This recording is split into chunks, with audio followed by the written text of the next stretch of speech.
Hello, today we're going to talk about cleaning a smoke-damaged car. Unfortunately, when your car's interior has been damaged by smoke, it's very important that you're extremely thorough in cleaning every nook and cranny, and that can take a lot of time. But if you take the time and do the job properly, you'll remove any damage that the smoke has caused due to odor or on the material itself if it's smoky and discolored. In removing the odor, you always want to make sure that you begin with shampooing your vehicle. It's always great to use a good shampoo when cleaning your car's interior, carpets, and upholstery.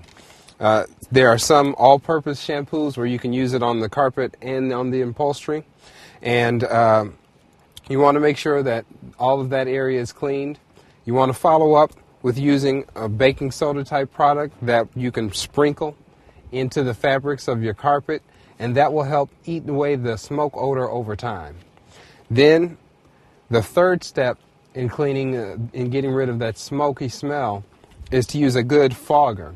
And what this is basically what they call an odor bomb, where you would take the top off, press down on the tab, and then the odor neutralizing spray comes out automatically, close the vehicle's doors, and allow this to empty out into the vehicle and let it sit in your vehicle for 4 to 5 hours. This goes into the spray goes into every part of the vehicle's interior, and it eats away at all the smoke bacteria so that the odor would be removed. And that's basically how you clean a smoke damaged car.